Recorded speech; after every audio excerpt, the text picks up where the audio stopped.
warahmatullahi wabarakatuh. Saya dari kelompok 2 akan menjelaskan modul 3 yang berjudul Protokol dan Model ya.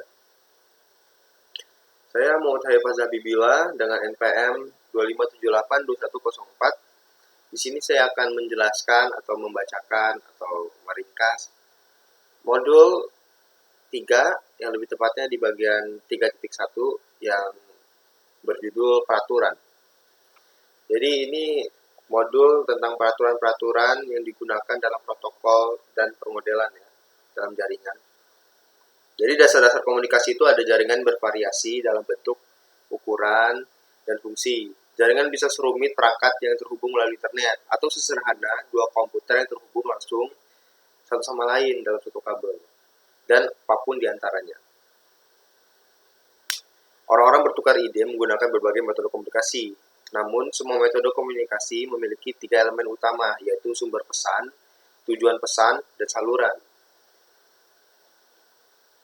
Terus ada protokol komunikasi, yaitu mengirim pesan baik melalui komunikasi tatap muka maupun melalui jaringan, diatur oleh aturan yang disebut protokol. Protokol ini spesifik untuk jenis metode komunikasi yang digunakan. Dalam komunikasi pribadi kita sehari-hari, aturan yang kita gunakan untuk berkomunikasi melalui suatu media, seperti panggilan telepon, belum tentu sama dengan aturan menggunakan media lain, seperti mengirim surat. Ya. Terus ada penerapan aturan ya. Sebelum berkomunikasi satu sama lain, individu harus menggunakan aturan atau kesepakatan yang telah ditetapkan untuk mengatur percakapan. Jadi kalau misalnya nggak ada peraturan, ya kita susah untuk ngobrolnya gitu, untuk melakukan komunikasi itu susah kalau nggak ada penetapan. Misalnya normalnya manusia komunikasi pakai mulut ya. Kalau misalnya individu A sama B itu mau komunikasi, misalnya yang A dia itu ngomong tapi yang B nggak ngomong, ya jadi nggak bisa dong komunikasi, nggak jalan komunikasi, gitulah. Nih, perhatikan betapa sulitnya membaca pesan tersebut karena formatnya tidak tepat. Nih, between human communication between government. It's very difficult to understand messages that are not correctly formatted and do not follow the assemble. Apa ini? Bahasa mana ini? Portugis loh. Protokol ini harus mempertimbangkan persyaratan tertentu ya. Agar pesan dapat berhasil disampaikan dan dipahami oleh penerima ya. Jadi untuk membangun komunikasi entah antar jaringan, entah sesama individual, itu kita harus memenuhi persyaratan seperti pengirim dan penerima. Itu tuh udah saling kenal ya, atau teridentifikasi, dan bahasa dan tata bahasa yang umum ya, yang sama-sama diketahui oleh kedua belah pihak, kecepatan dan waktu pengiriman, dan persyaratan konfirmasi atau pengakuan. Jadi penerima dan pengirim itu harus saling tahu, terus bahasa yang digunakan harus sama, terus ada waktu ya, dalam komunikasinya itu nggak saling aduan gitu. Aduan itu bahasa apa tuh? Maksudnya balas-balesan gitu, nggak tabrakan gitu, nggak dua-duanya nggak ngomong gitu, harus bergantian. Gitulah kurang lebih dari kecepatan atau waktu pengiriman. Terus untuk waktu pengiriman ini yang dimaksud mungkin kayak ada dua orang nih, ngobrol mereka tuh, yang A ini ngomong itu harus cepet gitu, atau enggak yang B malas mendengarnya gitu. Terus persyaratan konfirmasi atau pengakuan ya, kedua belah pihak ini selain ada identifikasi, mereka ini harus ada konfirmasi atau pengakuan gitu. Misalnya si A ini mau nggak ngobrol sama si B, atau si B ini kasih tahu nggak kalau dia mau ngomong sama si A, begitu. Terus dalam persyaratan protokol jaringan itu tuh ada beberapa yang digunakan ya. Komunikasi jaringan memiliki banyak ciri-ciri mendasar yang sama. Persyaratannya itu pada umumnya mencakup pengodaan pesan, pemformatan, enkapsulasi pesan, ukuran pesan, pengaturan waktu pesan, dan opsi pengiriman pesan. Misalnya pengodean pesan ini proses mengubah informasi menjadi bentuk lain yang dapat diterima untuk transmisi. Di code itu membalikan proses transmisi ini menjadi informasi tersebut gitu. Terus pemformatan dan enkriptasi pesan. Ketika sebuah pesan dikirim dari sumber ke tujuan, pesan tersebut harus menggunakan format atau struktur tertentu. Format pesan bergantung pada jenis pesan dan saluran yang digunakan untuk pengiriman pesan tersebut. Misalnya kalau kita mau ngirim surat gitu, kita kan nggak bisa tuh ngirimnya secara, kan ngirim surat harus ke pos gitu, harus ada metodenya gitu. Terus ukuran pesan,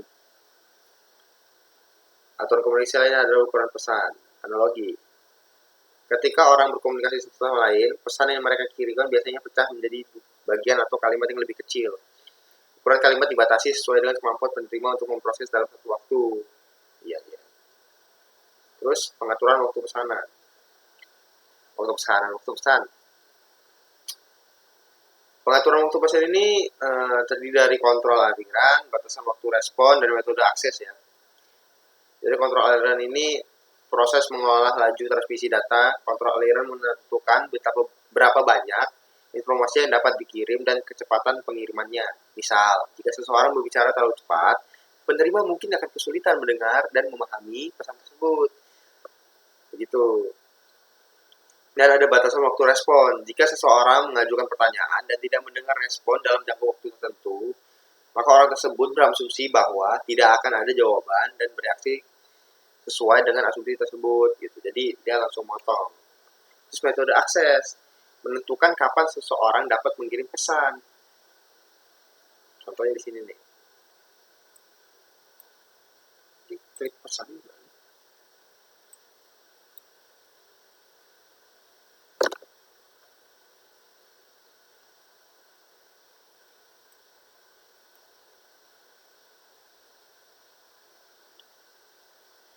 Terus yang terakhir itu ada opsi pengiriman.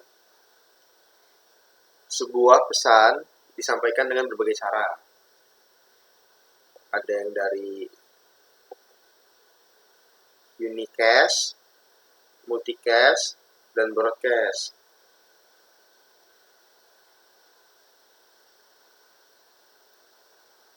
Untuk unicast itu kayak gini ya. Untuk unicast itu dia ngomong langsung ke satu orang ya. Kalau untuk multicast itu dia ngomong ke dua orang gitu. Nah kalau untuk broadcast dia tuh ngomong secara lantang. Misalnya dia manggil ada 5 orang ya, A, B, C, D, E, si A ini. Kalau untuk unicast dia tuh ngobrol secara langsung, dia tuh udah tahu ya dia tuh mau ngobrol dengan siapa, jadi dia langsung nembak gitu. Misalnya dia mau ngobrol sama si B, dia langsung ngomong ke si B tanpa terlibat C sampai E.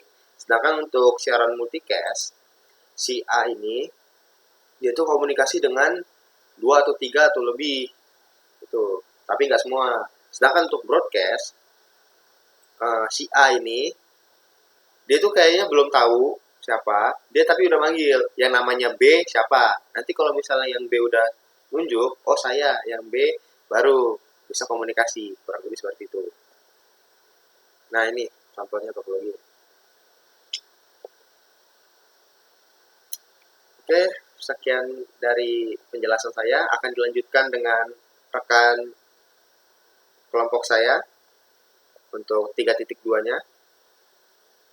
Sekian dari saya. Assalamualaikum warahmatullahi wabarakatuh. Assalamualaikum warahmatullahi wabarakatuh. Nah, perkenalkan, nama saya Putra Imani, dan di sini saya akan menjelaskan dari modul ketiga, section kedua tentang protokol and models. Nah, materi ini tuh dia mencakup 6 topik utama, itu ada pengertian protokol, ada fungsi protokol, protokol suite, standar organisasi, reference model OSI, dan TCP/IP serta proses enkapsulasi data. Nah, yang pertama saya akan menjelaskan tentang protokol nih. Agar dua perangkat bisa saling berkomunikasi di jaringan, keduanya itu harus mengikuti aturan yang sama. Aturan-aturan inilah yang disebut protokol. Nah, protokol mendefinisikan format yang umum dan aturan pertukaran pesan antar perangkat. Nah, ada 4 jenis protokol utama. Yang pertama ada network communication protokol seperti IP, TCP, dan HTTP yang memungkinkan dua atau lebih perangkat itu saling berkomunikasi. Yang kedua ada network security protocols seperti SSH, SSL, dan TLS yang bertugas mengalunkan data melalui autentikasi dan enkripsi. Yang ketiga ada routing protocol seperti OSPF dan BGP yang digunakan router untuk bertukar informasi jalur terbaik. Yang keempat, ada Service Discovery Protocol seperti DHCP dan DNS yang mendeteksi layanan secara otomatis di jaringan. Nah, untuk fungsi protokol itu, protokol kan tidak hanya punya satu fungsi aja. Nah, dalam komunikasi jaringan, sebuah protokol bisa menjalankan beberapa fungsi sekaligus. Pertama ada addressing. Nah, itu mengidentifikasi pengirim dan penerima pesan. Lalu ada reliability, memastikan pesan tersampaikan dengan andal. Ini dilakukan oleh TCP. Nah, lalu ada flow control, mengatur agar data mengalir pada kecepatan yang efisien antar dua perangkat. Lalu sequencing. Nah, sequencing ini dia memberi label unik pada setiap segmen data agar penerima bisa menyusunnya kembali dengan urutan yang benar. Nah, ada error detection, mendeteksi apakah data rusak selama transmisi. Dan application interface, menangani komunikasi antar proses aplikasi, misalnya HTTP saat kita mengakses halaman web. Nah, dalam prakteknya, satu protokol tidak cukup untuk menyelesaikan satu komunikasi. Dibutuhkan sekelompok protokol yang bekerja sama. Inilah yang disebut protokol suite. Nah, cara mudah memvisualisasikannya adalah dengan protokol stok. Nah, ini tuh kita bisa membayangkan tumpukan lapisan, di mana lapisan atas bergantung pada layanan dari lapisan di bawahnya. Sepanjang sejarah ada beberapa protokol suite yang pernah digunakan. Di antaranya adalah AppleTalk dari Apple tahun 1983 dan Novell Netware dari Novell tahun 1983 juga. Namun keduanya sudah digantikan oleh TCP/IP pada tahun 1995. Saat ini yang paling relevan adalah TCP/IP yang dikelola oleh IETF. TCP/IP punya dua keunggulan utama. Yang pertama bersifat open standar, bebas digunakan oleh siapa saja, dan standar base. Sudah diakui dan disetujui oleh industri jaringan global, sehingga produk dari vendor berbeda bisa saling beroperasi. Agar semua perangkat dari vendor berbeda bisa bekerja sama, dibutuhkan standar terbuka. Standar terbuka ini mendorong interoperabilitas, kompetisi dan inovasi, serta memastikan tidak ada satu perusahaan pun yang memonopoli pasar. Ada beberapa organisasi yang bertanggung jawab terhadap standar-standar ini. Untuk standar internet, ISOC bertanggung jawab atas perkembangan internet secara global.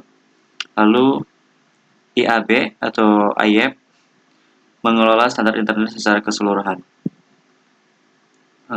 Lalu untuk IETF, dia mengembangkan dan memperbarui protokol TCP/IP melalui dokumen RFC, dan IRTF fokus pada riset jangka panjang. Untuk alokasi alamat IP dan nama domain, ada ICANN dan IANA. Sedangkan untuk standar elektronik dan komunikasi ada IEEE yang mengelola standar Ethernet 802.3 dan Wi-Fi 802.11. Lalu EIA untuk kabel dan konektor, TIA untuk komunikasi VoIP dan satelit, serta ITU-T untuk kompresi video dan DSL. Untuk memahami cara kerja jaringan, kita menggunakan layer model atau model berlapis. Model ini tuh membantu kita merancang protokol, mendorong kompetisi antar vendor, dan memberikan bahasa yang sama untuk mendeskripsikan fungsi jaringan. Ada dua model referensi utama. Yang pertama ada model OSI yang memiliki 7 layer. Dari bawah ke atas, layer 1 physical, layer 2 data link, layer 3 network, layer 4 transport, layer 5 session, layer 6 presentation, dan layer 7 application. OSI bersifat deskriptif, menjelaskan apa yang harus dilakukan setiap layer, bukan bagaimana caranya.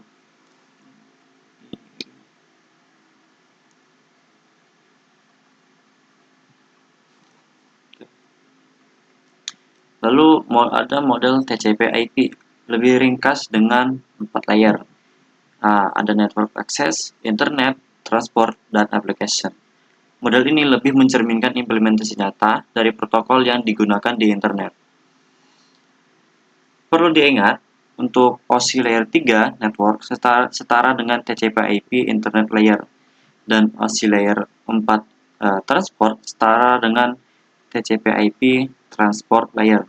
Sementara application layer TCP/IP mencakup layer 5, 6, dan 7 dari OSI. Ya. Lalu sekarang bagaimana data sebenarnya dikirim melalui jaringan? Jawabannya adalah melalui proses segmentasi dan enkapsulasi.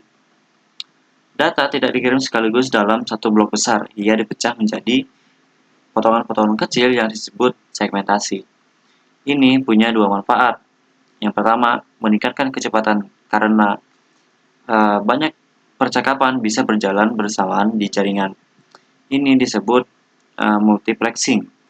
Kedua, meningkatkan efisiensi karena kalau ada segmen yang gagal, sampai, hanya segmen itu yang perlu dikirim ulang, bukan seluruh data dari awal. Saat data melengkapi setiap layer itu menambahkan informasi headernya masing-masing. Inilah enkapsulasi. Nama PDU-nya pun berubah di setiap layer. Di application disebutnya data, di transport disebutnya segmen, di network disebutnya packet, di data link disebutnya frame, dan di physical disebutnya bits. Nah, di sisi penerima, proses ini itu dibalik, disebutnya de-enkapsulasi, di mana header dibuka satu persatu dari bawah ke atas sampai data aslinya sampai ke aplikasi. Nah, terakhir, bagaimana data tahu kemana harus perginya? Nah, ada dua jenis alamat yang bekerja sama. Yang pertama, di layer kedua, itu IP address, bertanggung jawab mengantarkan paket dari sumber asli ke tujuan akhirnya, bisa di jaringan yang sama maupun jaringan yang berbeda. IP address terdiri dari dua bagian, network portion yang menunjukkan jaringannya, dan host portion yang mengidentifikasi perangkat spesifik. Layer 2 itu ada MAC address, bertanggung jawab mengantarkan frame dari satu NIC ke NIC yang lain dalam satu jaringan yang sama. Nah, kalau pengirim dan penerima berada di jaringan yang sama, frame itu langsung dikirim ke MAC address tujuan.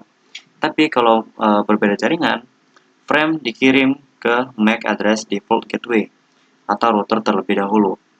Nah, router kemudian meneruskannya mengganti header layer 2 di setiap hop, lalu sementara IP address tujuan tetap sama sampai ke tujuan akhir.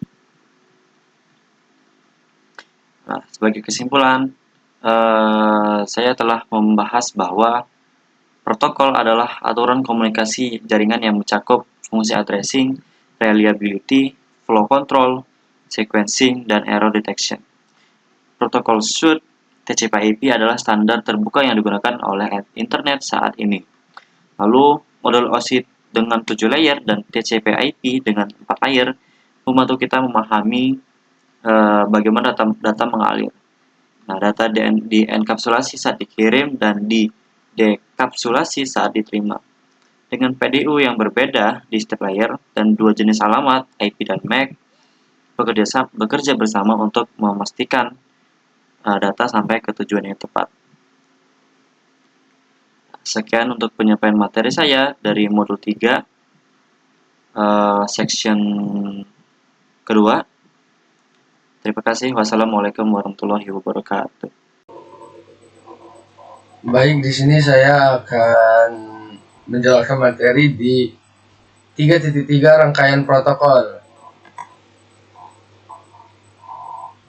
Tapi sebelum itu saya akan memperkenalkan diri. Nama saya Baktiari Putra dari kelas TRI 2D dengan NPM 2578292. Oke, di sini langsung aja rangkaian protokol jaringan. Dalam banyak kasus protokol harus dapat bekerja sama dengan protokol lain agar pengalaman online Anda memberikan semua yang Anda butuhkan untuk komunikasi jaringan. Rangkaian protokol dirancang untuk bekerjasama secara mulus.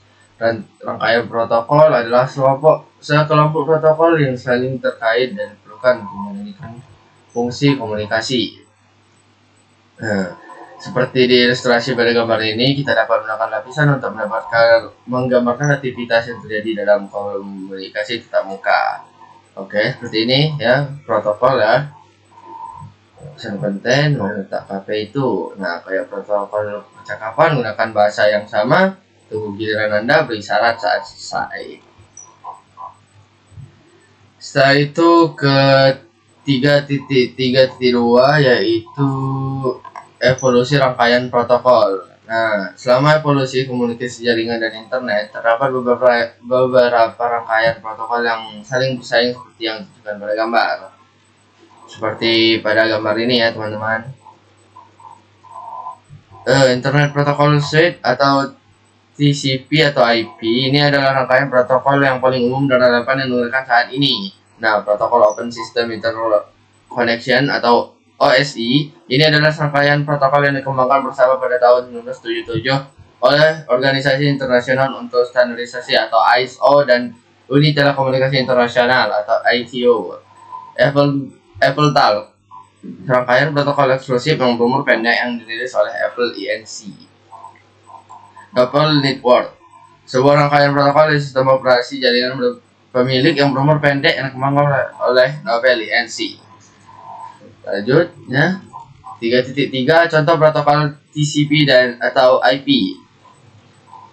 Protokol TCP atau IP tersedia untuk lapisan aplikasi, transport, dan internet. Nah, tidak ada protokol TCP atau IP di lapisan akses jaringan. Kita lihat di sini ya, pada gambar ini. Tumpukan protokolnya seperti apa ya, TCP dan IP. Lanjut lagi ke 3.3.4 rangkaian protokol TCP atau IP. Saat ini rangkaian protokol TCP atau IP mencakup banyak protokol dan terus berkembang untuk mendukung layanan baru. Beberapa protokol yang lebih populer ditunjukkan pada gambar seperti gambar ini, teman-teman. Kita lihat. Oke, di bawah sini ada penjelasannya juga. Langsung aja kita ke klik setiap tombol untuk melihat deskripsi singkat protokol di setiap lapisan. Oke,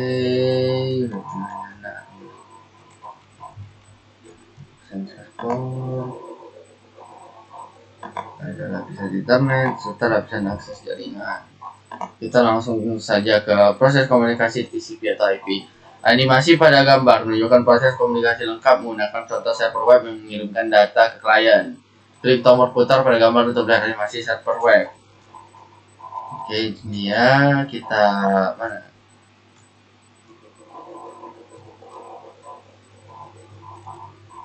Kita coba ya. Ini ya. Oke, sabar. Ini kayaknya sinyal cukup. Kalau kurang jelas ya.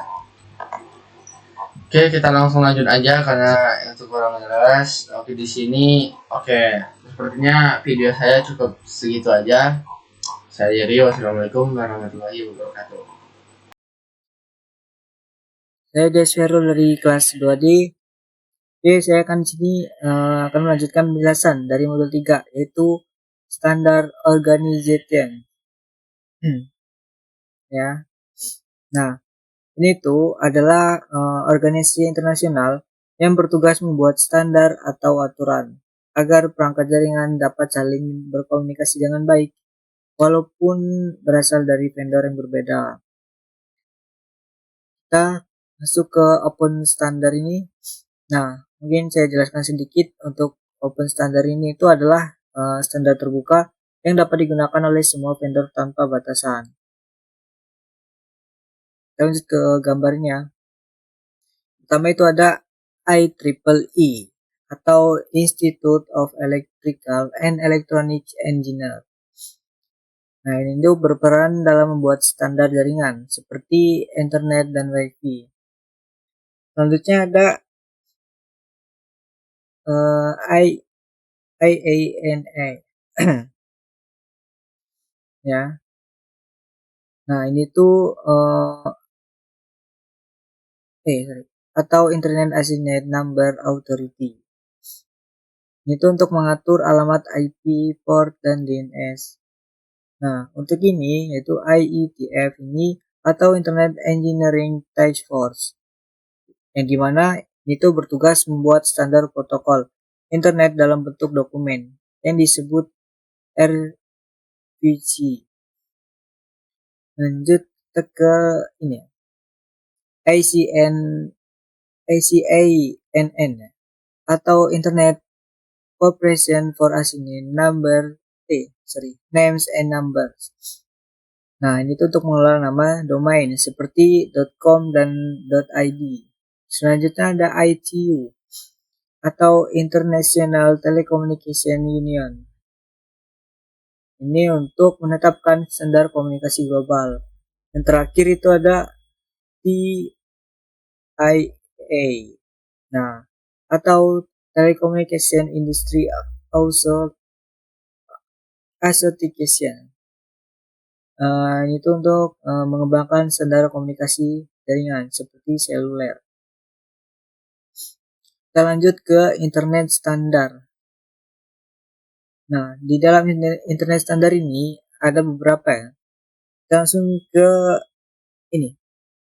Internet Society atau ISOC.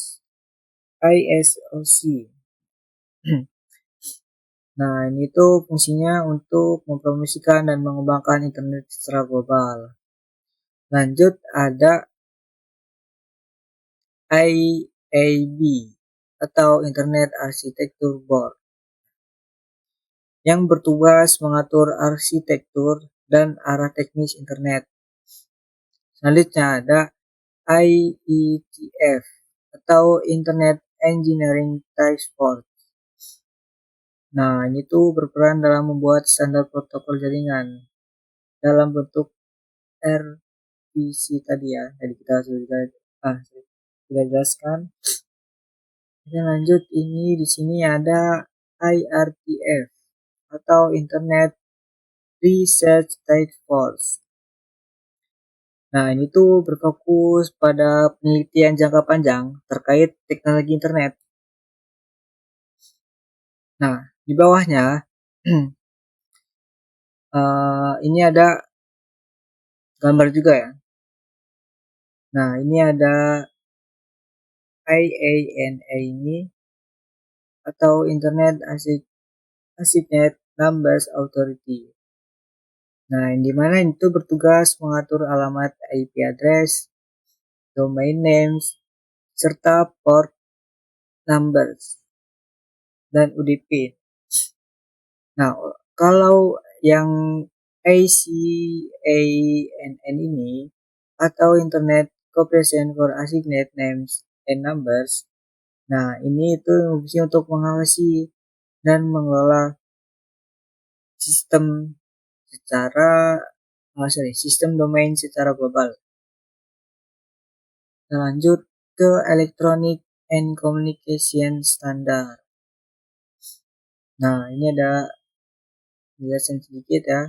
Yang pertama itu ada IEEE atau Institute of Electrical and Electronic Engineers. Nah, ini itu untuk membuat standar jaringan seperti jaringan internet dan wifi. Lanjut ada EIA atau Electronic Industries Alliance. Nah, kalau yang ini itu berfokus pada standar kabel dan konektor. Lanjut ada TIA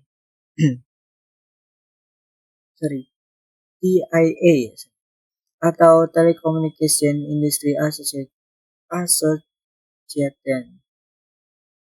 Nah, kalau ini itu untuk mengembangkan standar komunikasi seperti jaringan seluler dan VoIP. Nah, yang terakhir ini ada ITU atau Internal Telecommunication Union Telecommunication Standard Sector. Nah, untuk yang ini itu menetapkan standar komunikasi global seperti video, IPTV, dan koneksi internet. Di sini ada LED. Oke, mungkin itu saja penjelasan saya. Terima kasih. Assalamualaikum warahmatullahi wabarakatuh. Perkenalkan, saya Rasya Wisna dengan NPM 257821218 dari kelompok 1. Di sini saya akan menjelaskan mengenai modul 3, yaitu protokol dan model. Pada 3.5 model referensi.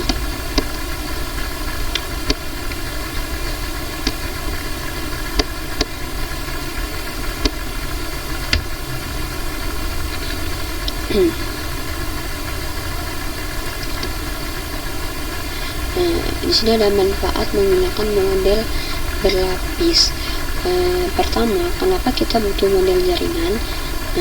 Jawabannya itu karena kita tidak bisa melihat paket data bergerak di kabel atau udara secara langsung. Nah, model berlapis ini itu membantu kita memvisualisasikan dan memahami bagaimana data diproses dan dikirim dari satu perangkat ke perangkat lain. Nah, di sini manfaatnya membantu dalam perancangan protokol, mendorong persaingan, mencegah perubahan teknologi, menyediakan bahasa umum. Dan untuk 3.5.2 model referensi OSI.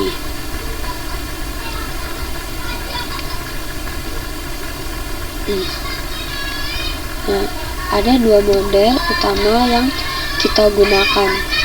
Model OSI atau Open System Interconnection ini adalah model referensi yang terdiri dari 7 lapisan layar. Nah, uniknya itu lapisan OSI lebih sering disebut dengan nomor layar 1 sampai layar 7, bukan namanya. Model ini menjelaskan apa yang harus dilakukan di setiap lapisan, tapi tidak menentukan bagaimana caranya. Nah, model TCP atau IP ini adalah model protokol nyata yang diciptakan tahun 1970-an dan sering disebut model internet. Nah, model ini tuh hanya memiliki 4 lapisan dan sangat cocok dengan struktur rangkaian protokol internet yang kita gunakan sehari-hari. Standarnya dibahas terbuka dalam dokumen yang disebut RFC IETF.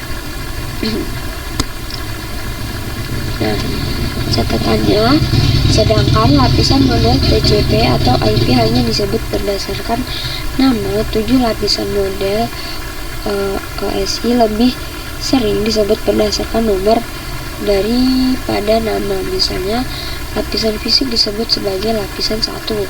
Dari model OSI, lapisan tautan data adalah lapisan 2, dan seterusnya.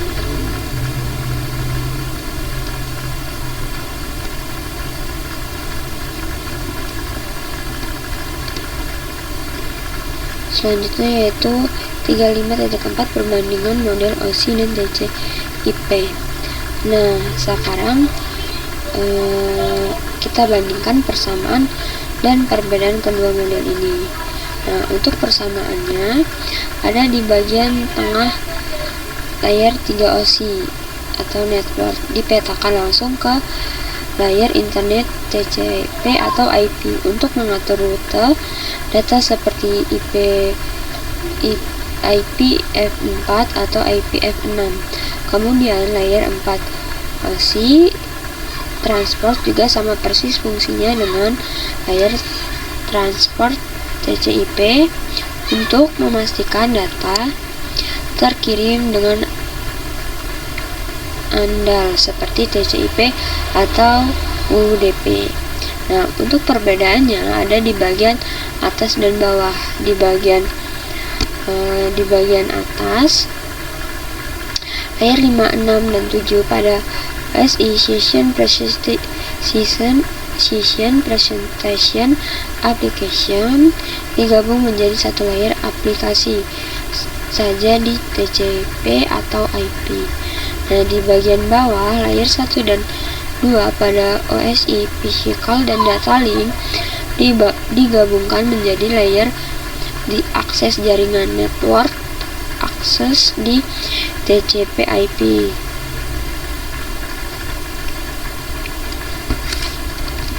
Nah, untuk 3.5.5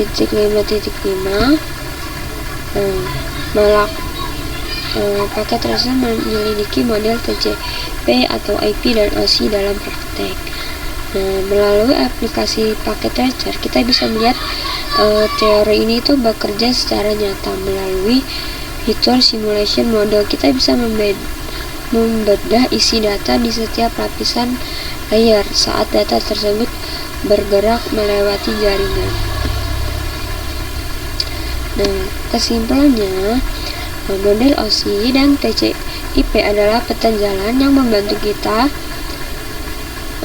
memahami komunikasi data di dunia digital. Itu saja rangkuman dari saya, kurang lebihnya saya mohon maaf. Saya akhiri. Wassalamualaikum warahmatullahi wabarakatuh. Assalamualaikum warahmatullahi wabarakatuh. Perkenalkan, nama saya Iman Nuraini dengan NPM 257824041.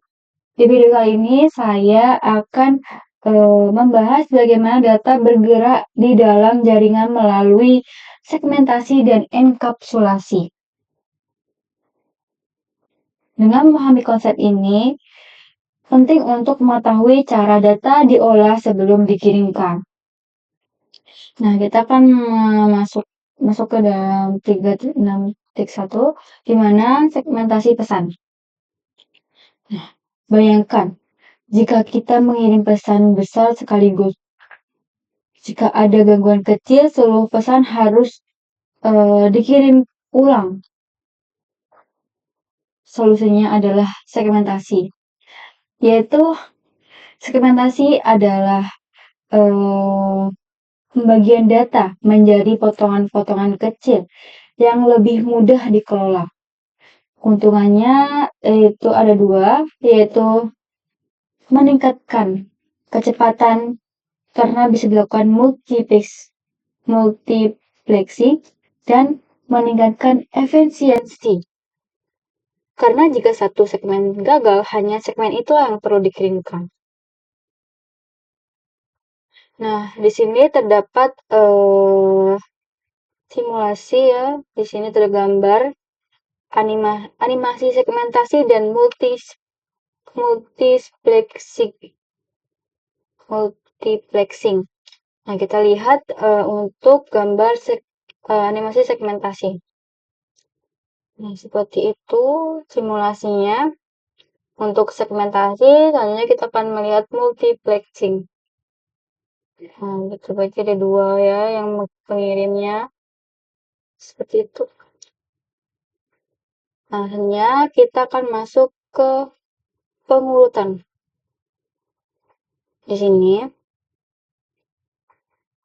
membagi data akan memunculkan tantangan baru, yaitu kerumitan. Setiap potongan harus diberi label atau nomor urut agar sampai ke tujuan dengan benar dan bisa disusun kembali menjadi pesan utuh. Nah, disinilah peran protokol TCP yang bertanggung jawab untuk mengurutkan segmen-segmen tersebut. Nah, seperti inilah, kan ini ada penomoran.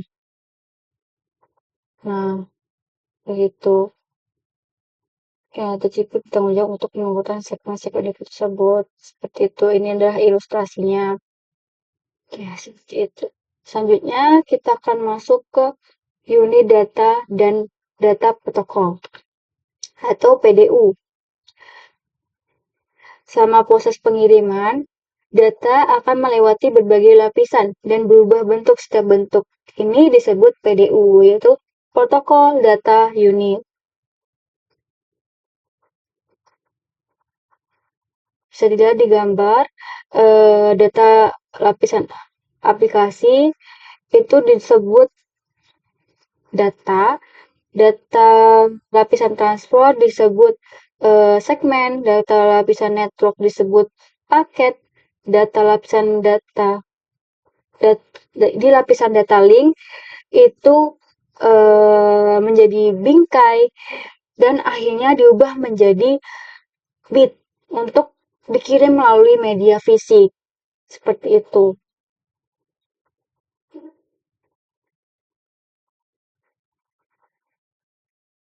Selanjutnya kita akan masuk ke enkapsulasi dan de-enkapsulasi. Proses penambahan header di setiap lapisan itu disebut enkapsulasi. Misalnya, segmen TCP dianggap sebagai data di dalam paket IP.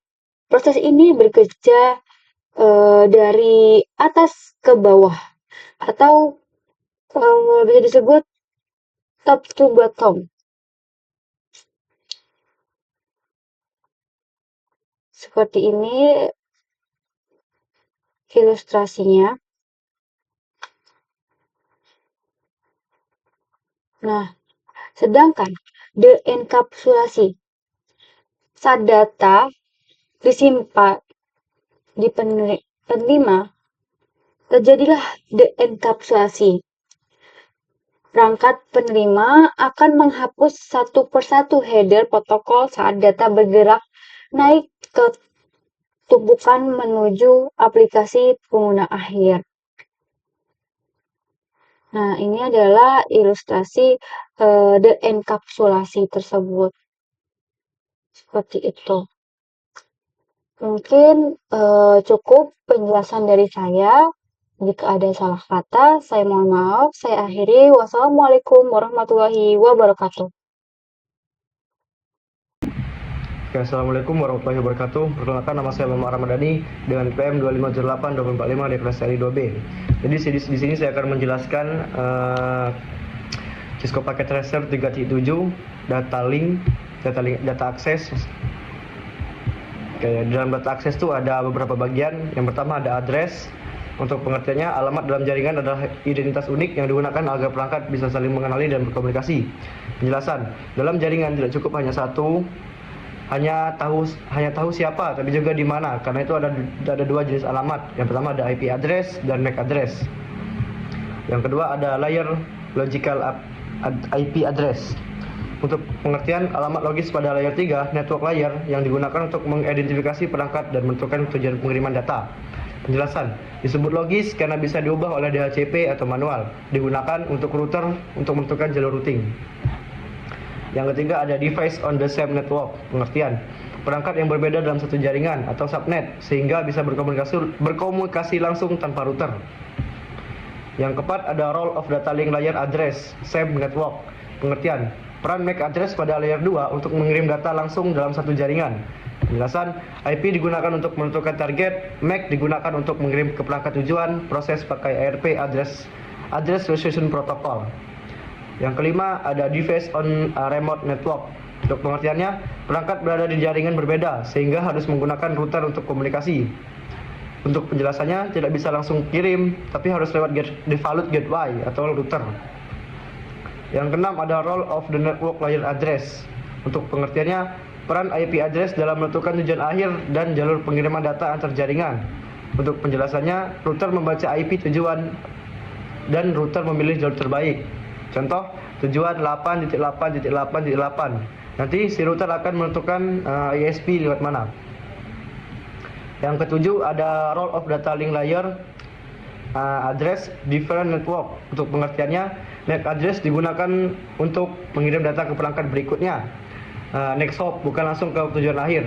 Untuk penjelasan penting, IP tujuan tetap sama, tujuan akhir, MAC berubah setiap hop. Yang ke-8 ada data link address, MAC address. Pengertian, alamat fisik unik pada perangkat jaringan yang digunakan pada layer 2. Untuk penjelasannya, ditanam oleh pabrik NIC, tidak berubah kecuali spoofing, format hack 12 digit. Yang ke-9 ada user wiresec. Pengertian, menggunakan wiresec untuk menganalisis lalu lintas jaringan. Penjelasan, bisa melihat IP address, MAC address, dan protokol HTTP, TCP, dan lain-lain. Oke, mungkin itu saja yang dapat saya jelaskan. Kurang lebih saya mohon maaf. Wassalamualaikum warahmatullahi wabarakatuh.